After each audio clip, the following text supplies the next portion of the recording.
মাঝে একদিনের বিরতি বুধবার ফের বিটিআর নির্বাচনের প্রচারে অভিযানে নেমে পড়লেন মুখ্যমন্ত্রী হিমন্ত বিশ্ব শর্মা। এদিন কোকরাঝাড়ের চাবদ্রাপাড়া বাজারে আয়োজিত এক বিশাল জনসভায় ভাষণ দেন মুখ্যমন্ত্রী। এদিন হিমন্ত দাবি করেন বিটিআর নির্বাচনে বনরগাঁও কেন্দ্রে বিজেপি জয়ী হবেই। হিমন্ত বলেন বিপিএফ বলছে লড়াই হবে বিজেপির সঙ্গে, ইউপিপিএলও বলছে বিজেপির সঙ্গে লড়াই হবে। হিমন্তের দাবি আসন্ন নির্বাচনে বিজেপির জয়ের ইঙ্গিত দিচ্ছে এই বিষয়টি। ইয়াত আহিটো দেখিলো আপোনালোক ভিজি ভিজি ইয়াত বহি আছে, তাৰ মানে বিজেপিক জিকাবই, হয় নে নহয়? পুৰা হয় নে নহয়? ৰাজীৱ জিকিব কনফাৰ্ম।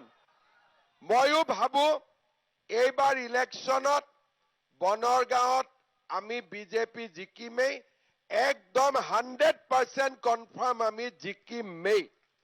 শ্ৰদ্ধা ৰাইজ, আমাৰ যেতিয়া বিটিআৰৰ ইলেকশ্যন আহিলে তেতিয়া আমাৰ মাজত আলোচনা হল যে আমি কেইটা সিটত ইলেকশ্যন উঠিম। প্ৰথমতে আমি ভাবিলো যে ইয়াততো বিপিএফ আছে, ইউপিপিএল আছে, গতিকে আমি 9-10টা ইলেকশ্যন খেলিলে হৈ যাব। যেতিয়া মই আমাৰ কাৰ্যকৰ্তাসকলক কলো যে আমি কম সিটত ইলেকশ্যন খেলিম, তেতিয়া মোক তেওঁলোকে কলে যে দাদা আপুনি এবাৰ নিজে বিটিআৰখন ঘূৰি চাওক, আপুনি বুজি পাব যে আমি কেইটা সিটত ইলেকশ্যন উঠিব লাগে।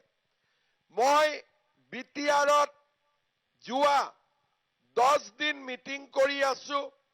প্ৰথমতে মুদৈবাৰী গলো, মুদৈবাৰীৰ পিছত হৰিচিঙা, খালিংদুৱাৰ, তাৰ পিছত দৰঙাজুলি, নাগৰিজুলি, শুক্লাই চেৰফাং, মথনগুৰি, মুছলপুৰ, তাৰ পিছত মই গলো সুবাইজাৰ, তাৰ পিছত মানস চেৰফাং, থুৰিবাৰী, ফকিৰাগ্ৰাম, দতমা, আকৌ মই ওদালগুৰিত গলো ননৈ চেৰফাং, খৈৰাবাৰী, ভেৰগাঁও, তামুলপুৰত গলো বাগানপাৰা, গোৰেশ্বৰ, আকৌ বাক্সা জিলাত গলো আমাৰ ককলাবাৰী, শালবাৰী, তাৰ পিছত আমি গলো আমাৰ দিহিৰা, তাৰ পিছত চিৰাঙত আমি চিৰাংদুৱাৰ, আমি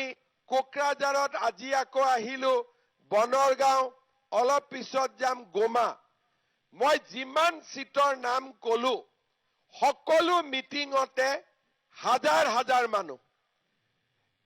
বিজেপিক বিটিআৰত ইমান আদৰণি লৈছে যে এতিয়াও হাগ্ৰামা মহিলাৰীয়েও কয় যে আমাৰ বিজেপিৰ লগত কণ্টেষ্ট, প্ৰমোদ বড়োৱেও কয় বিজেপিৰ লগত কণ্টেষ্ট। মইতো কওঁ যে বিজেপি সুপাৰফাষ্ট ট্ৰেইন হৈ আছে, বিজেপি এতিয়া 1 নম্বৰত আছে। মই ঠিক কৈছো নে নাই? বিজেপি 1 নম্বৰত আছে নে নাই? হাজাৰ হাজাৰ মানুহ। আমি এটা সমষ্টিত এটা মিটিং পাতিছো, বাকী পাৰ্টি বিলাকে 5টা 6টা সমষ্টি লগ লাগি এটা মিটিং পাতিছে। আমাৰ এটা মিটিঙত বৰষুণ হ'ব পাৰে, ৰ'দ হ'ব পাৰে, মানুহ আছেই। আৰু ময়ো দেখিলো যে সকলোৱে বৰষুণত ভিজি আছে, গতিকে ময়ো অলপ বৰষুণত ভিজি বৰষুণৰ আনন্দ লওঁ। কাৰণ